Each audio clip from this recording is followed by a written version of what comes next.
Creo igualmente que la pregunta estaría centrada en este lugar, que sería la tesis de lo impolítico. La alteridad indeterminada no es constitutiva del propio concepto de pueblo en las lenguas modernas y de la noción misma de institución como lógica de lo estriado.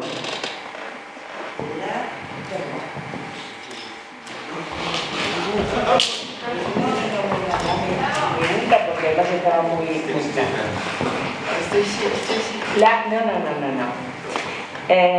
la altérité indéterminée n'est pas constitutive du concept de peuple dans la langue moderne et de la notion même de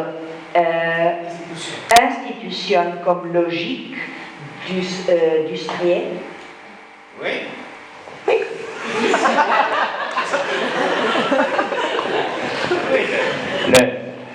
Les institutions, les organisations, les organes du corps et les organisations sociales, on est dans ce que Deleuze appelle du strié. On est bien d'accord. Bon, alors la question... En las instituciones, en el cuerpo orgánico, es decir, el cuerpo con órganos, hay zonas que son estriadas, en eso estamos todos de acuerdo. Le corps sans organe, c'est au niveau biologique, c'est un espace d'indétermination, sans organes. El espacio sin órganos es un espacio indeterminado en el campo de lo biológico, es en consecuencia un espacio liso. Pour le social, c'est la même chose. Il faut l'équivalent d'un corps sans organes au niveau sociopolitique, c'est-à-dire... En el campo de lo político es exactamente igual que lo que ocurre en el campo del cuerpo sin órganos.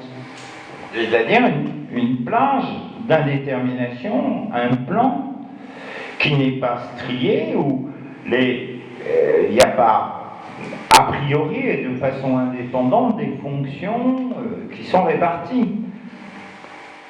Que en el espacio liso no hay predeterminaciones que, je me rappelle le dernier.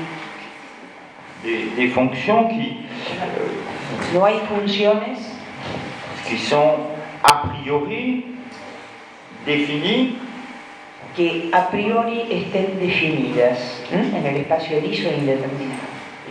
Donc du coup, l'objet du politique deleuzien, c'est, comme on ne peut pas se passer d'institution, comme l'État est éternel chez Deleuze, l'État est pérenne, il n'est pas libertaire au sens anarchiste du terme, puisque pour lui, l'État est éternel. Il existe dans les sociétés primitives comme repoussé, et il existe bien entendu dans toutes les autres sociétés, qui soient despotiques ou sociales libérales. El problema en Deleuze es que para él el Estado es eterno, que está desde las organizaciones sociales alejadas en el tiempo hasta las distintas formas despóticas, etc. Donc, dans ces conditions, on ne peut pas se passer d'un corps organique pour vivre, on ne peut pas se passer d'institutions et d'organisations sociales. No podemos prescindir de un cuerpo con órganos para vivir ni de instituciones para movernos en el ámbito de lo social. Eso es lo que dice Deleuze. Eso es lo que dice Deleuze. Claro, claro. Bueno, pero entonces, ¿cuál es el problema impolítico en esta constitución? Quel est le problème politique? Si ça c'est l'idée de Deleuze, à quoi la micropolitique, à travers les organisations sociales,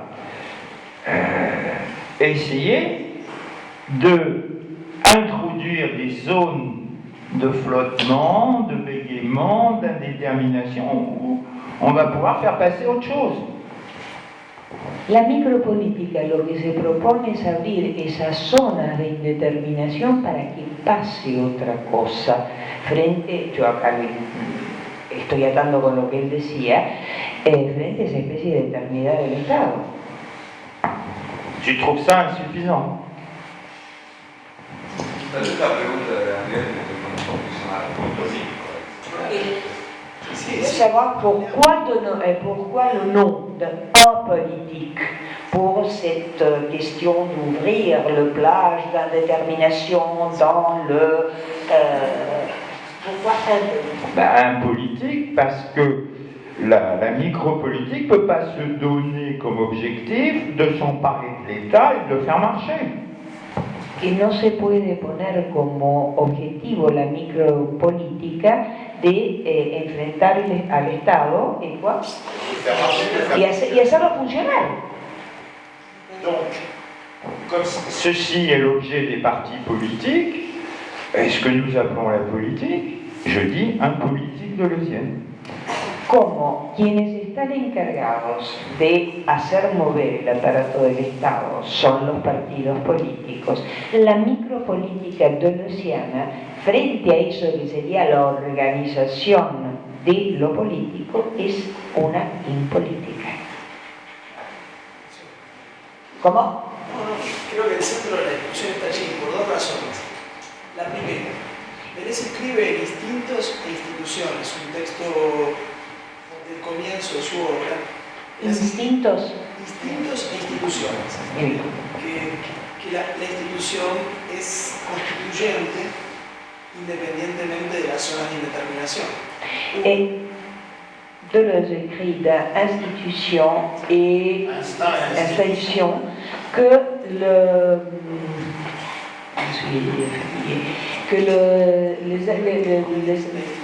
l'institution c'est constitutive au-dessus de les zones d'indétermination, c'est constitutif.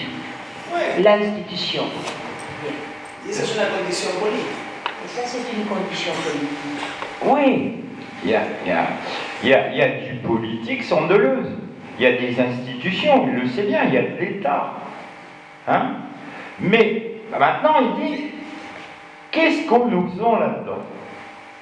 Pour lui, du moins d'après la lecture que j'en donne, j'espère ne pas trop le déformer, ça me semble sa pensée profonde, il ne s'agit pas, selon le modèle classique, de dire on va s'emparer de l'État, on va le transformer en vue de la liberté, l'égalité, Les institutions sont bien présentes, mais ce qu'on a à faire pour Deleuze, c'est de trouver des failles par où elles craquent. Toute institution, comme toute société, fuit par tous les bouts. Hein, c'est son axiome. Dice que sí, que sin lugar a dudas la institución existe, pero enfrentado a eso Deleuze, ¿qué propone hacer o qué plantea? No tomarlas a las instituciones en función de la libertad o de lo que fuere, sino encontrar esas zonas por las cuales hacer pasar las líneas de fuga que pueden, diríamos, abrir o alisar ese espacio estriado. Recuerdo que en un pequeño comentario de su amigo François Chatelet le dice, eso es hacer el movimiento político. Exactamente. Il se rappelle que dans une conversation avec son ami François Chatelet, il lui dit que ça c'est faire de la politique. Quoi? El movimiento. Ça c'est faire le mouvement politique. Oui, oui. Le mouvement politique.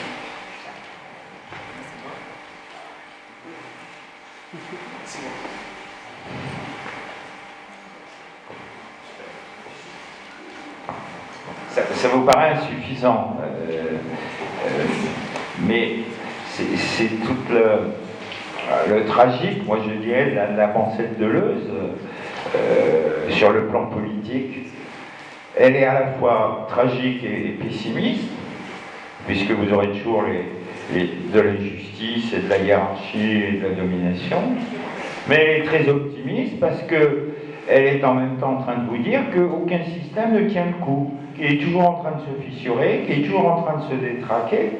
Et le mouvement dont vous parlez, c'est le mouvement qui est à la recherche d'une brèche pour l'élargir, faire passer quelque chose, et puis dès que ça se referme, ou que pour un tas de raisons qui peuvent même venir des partis révolutionnaires souvent, on passe à autre chose. Voilà. C'est peut-être pas effectivement suffisant. C'est ce que Badiou lui reproche, et il a raison.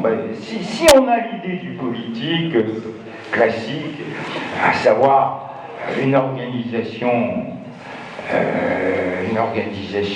de la société, Badiou dit il n'y a pas de pensée politique chez Deleuze. Parce que sa micropolitique ne suffit pas pour faire ce qu'il attend Badiou du politique. Et la plupart d'entre nous qui ne sont pas deleuziens, la plupart de ceux qui ne sont pas deleuziens, trouvent qu'effectivement c'est un peu insuffisant. Moi personnellement, je ne pense pas. Dice que hay una cuestión trágica en Deleuze desde el momento en que es escéptico respecto de las posibilidades que tenemos de transformar la sociedad. Frente a eso plantea la micropolítica, cosa que le critica duramente Badiou, porque la cuestión sería estar esperando para ampliar esas líneas de fuga que se plantean, hacer una brecha, pero que si las brechas no están, no se puede mucho hacer nada. Y eso se lo critican duramente, y personalmente no. Je ne sais pas si j'ai répondu, mais merci de vos questions, elles sont essentielles. Là, l'article de Badiou dont je parlais, c'est dans la revue Cité, numéro 40, qui est paru en 2009, et l'article de Badiou a pour titre « Existe-t-il quelque chose comme une politique deleuzienne ?» Donc, il met le point d'interrogation, parce que pour lui, politique, c'est la méga politique, c'est la politique avec le rapport avec l'État, les partis, la lutte, les affrontements, etc. Deleuze, non. Esto se remite a un artículo de Badiou de 2009, donde dice, ¿hay acaso una política deleuziana? Y se pone el punto de interrogación. Y evidentemente Badiou está en otra actitud, en la actitud de que la política pasa por la lucha, el enfrentamiento, los partidos, etcétera, etcétera.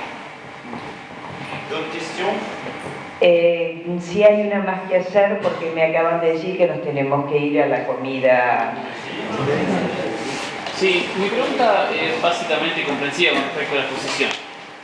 Quizás tiene dos partes. Sí, siguiendo la cita de Maquiavelo, el príncipe es el que conoce al pueblo, y el pueblo es el que conoce al príncipe. Es esta relación en perspectiva desde la cima. Cuando se hace este pacto que anuda, en realidad queda tanto anudado el pueblo o el pueblo como el soberano también. Esa sería la primera parte de la pregunta. La première partie de la question qu'il dit en continuant avec le citement, les mots de Maquiavelo, c'est que s'il y a une relation s'il y a un contrat entre le prince et le peuple qui se regardent entre les deux, ces contrats assujettissent pas seulement le peuple, mais aussi le prince. Oui. Oui, sí, que te lo ata al príncipe lo mismo que al pueblo, sí. Oui, puisque les classes dominantes sont elles-mêmes prisonnières de l'apparence objective qu'elles ont produite. Sí, porque las clases dominantes también son esclavas de la apariencia que han puesto en funcionamiento. Claro, entonces me parece, o sea, sería la segunda parte, que habría una relación entre la política y una especie de instancia previa al plano político o al espacio político, que es el mismo problema que tienen los contractualistas. El problema de los contractualistas es, al momento de generar el pacto, tenemos que saber de dónde estamos, tiene que constituir el estado de naturaleza previo. Me parece que el problema de la política, esa es la pregunta, gira en torno a qué tipos de dinámicas hay previas a la constitución del espacio político y si estas dinámicas no son las determinantes de una micropolítica. ce qui demande, c'est que si un politique n'est pas en relation avec les circonstances avant de la création de l'espace politique. Y, oui, yo no te entendí demasiado. Claro, o sea, básicamente sí, las dinámicas de poder, que es lo que parece estar sacado, todas las dinámicas de poder son las determinantes a la formación del espacio político, y si la vuelta a esas dinámicas de poder es lo que hace la micropolítica. La question, c'est ces dynamiques de pouvoir sont la chose qui détermine l'espace politique. Et si la micropolitique ne voulait pas traverser une autre fois l'espace politique pour arriver à ces forces de précontractuelles qu'il y avait. Oui, si vous voulez dire que toutes les sociétés ne se sont pas représentées l'espace politique comme un espace contractuel, vous avez tout à fait raison. Hein, il y a eu... Dice que si no, que indudablemente tenés razón si se plantea que no todos los espacios son contractuales, que todos los espacios políticos son contractuales.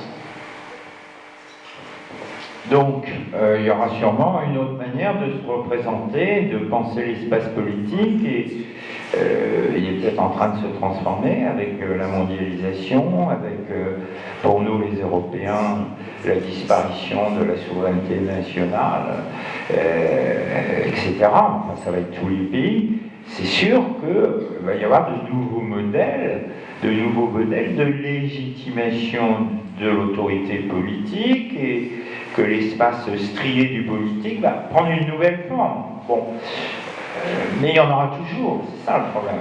Hein? La cuestión es que evidentemente con los cambios que se han dado en los últimos tiempos, él ha citado concretamente la mundialización, han cambiado las formas en que el espacio político se está planteando, y que evidentemente puede haber diferentes formas del espacio político y de vinculación con él. ¿Te responde o no? Sí. Merci.